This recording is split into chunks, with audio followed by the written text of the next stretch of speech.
آج موضوع میں نے آپ کو بتایا تھا کہ موضوع سخن ہوگا برداشت۔ رمضان مبارک جو ہمیں برداشت دوبارہ پیدا کرنے کے لیے آتا ہے، ہماری برداشت کو بڑھانے آتا ہے۔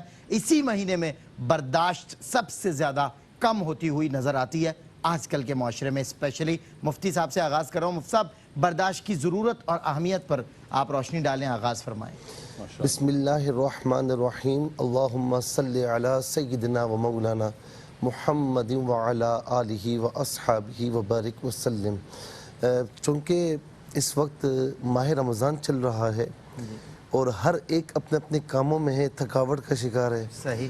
تو ابھی میں آیا تو آپ بھی برداشت نہیں فرما رہے تھے نہیں حضرت، اور آنکھوں پر پانی ڈالنے کے لیے آپ پانی منگوا رہے تھے کہ مجھے برداشت نہیں ہو ڈال رہا تھا کیونکہ ظاہر نیند نہیں ہو رہی ہے، مجھے برداشت نہیں ہو رہی۔ ظاہر کسی کی نیند کی کمی ہے، کسی کو تھکاوٹ ہے، کسی کو تھکاوٹ برداشت نہیں ہو رہی، کسی کو نیند برداشت نہیں ہو رہی۔ تو یہ اس مہینے میں صبر کرنا ہے، کیونکہ برداشت اس کا دوسرا نام ہے صبر۔ صبر کہتے کسے ہیں کہ مصائب و آلام میں جو تکلیف پہنچے اسے برداشت کر لینے کا نام صبر ہے۔ اچھا، اب صبر وسیع المفہوم ہے۔ ایسا نہیں کہ صرف صبر اسے کہتے ہیں کہ کسی نے مارا کوٹا، کسی نے ظلم و زیادتی کر لی، کسی نے کچھ کر لیا، مار کھا کے آ گئے، ظلم برداشت کر کے آ گئے کہ ٹھیک ہے اب صحیح ہے۔ صرف یہ نہیں ہے صبر۔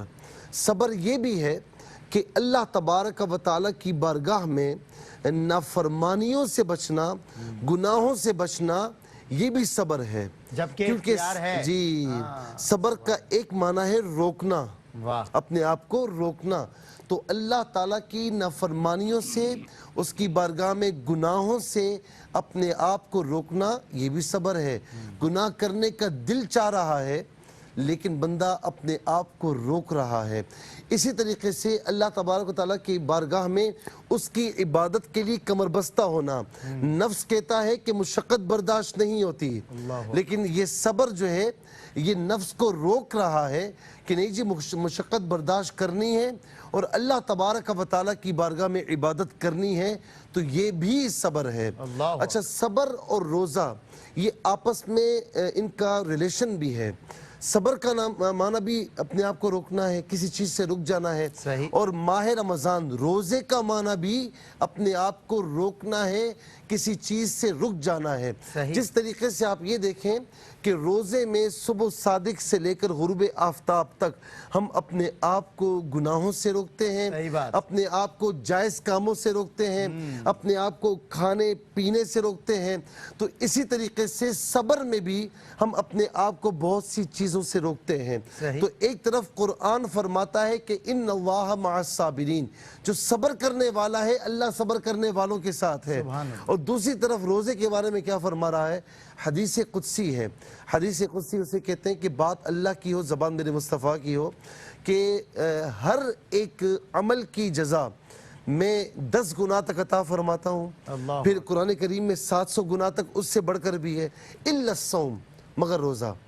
اب اس میں 2 اعراب ہیں، وَأَنَا أَجْزِي بِهِ، سوائے روزے کے کہ اس کی جزا میں عطا فرماتا ہوں۔ کہتے ہیں نا، جیسے مثال کے طور پر آنکھوں کا کوئی تارا ہو، کوئی کام کرنے والا، تو بندہ کہتا ہے کہ یار باقیوں کو تم نمٹ لو، اس کو میرے سپرد کر دو، اس کو میں دیکھ لوں گا، اس کو میں خود عطا کروں گا۔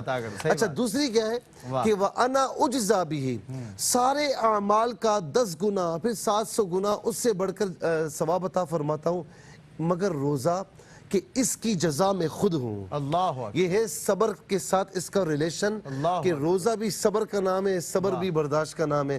اللہ رب العالمین قرآن کریم میں ارشاد فرماتا ہے کہ وَاصْبِرْ فَإِنَّ اللَّهَ لَا يُضِيعُ أَجْرَ الْمُحْسِنِينَ، کہ اور صبر اختیار کر کہ بے شک اللہ تبارک و تعالی احسان کرنے والے کے اجر کو ضائع نہیں فرماتا۔ اب یہاں پر دیکھیں، یہاں فرمایا صبر کر، یہاں فرمایا کہ احسان کرنے والے کے اجر کو، کیا مطلب ہوا کہ صبر کرنے والا محسنین میں سے ہے اور اللہ تعالیٰ محسنین کے صبر کو ضائع نہیں فرماتا۔ فَاصْبِرْ كَمَا صَبَرَ أُولُو الْعَزْمِ مِنَ الرُّسُلِ وَلَا تَسْتَعْجِل لَهُمْ، صبر کیجئے کہ جس طریقے سے اولو العزم رسولوں نے صبر کیا، نوح علیہ السلام ہے، ابراہیم علیہ السلام ہے، موسیٰ عیسیٰ علیہ السلام ہے، اور خود حضور نبی کریم علیہ السلام۔ تو صبر اختیار کیجئے کہ جیسا کہ اولو العزم رسولوں نے صبر کیا۔ کیوں کہ اولو العزم جو رسول ہیں ان کا یہ کام تھا کہ وہ برداشت فرماتے تھے, وہ صبر اختیار فرماتے تھے, انہیں اتنا بڑا مرتبہ ملا. تو تم بھی ان کی اتباع میں صبر کرو. اور پھر لقمان حکیم کو دیکھیں کہ اپنے بیٹے کو جب نصیحت فرماتے ہیں کہ اقیم الصلاۃ وامر بالمعروف ونہی عن المنکر واصبر علی ما اصابک, کہ نیکی کا حکم دے, برائی سے روک, نماز قائم کر, لیکن فرمایا کہ جو چیز, جو مصیبت تجھے پہنچتی ہے اس پر صبر کر. اور پھر اللہ رب العالمین ایک مقام پر اور فرماتا ہے کہ ان اللہ مع الصابرین, یہ بھی فرمایا کہ صبر کرنے والوں کے ساتھ ہے. اور یا ایھا الذین آمنوا استعینوا بالصبر والصلاۃ, کہ اے ایمان والو صبر اور نماز کے ذریعے مدد چاہو.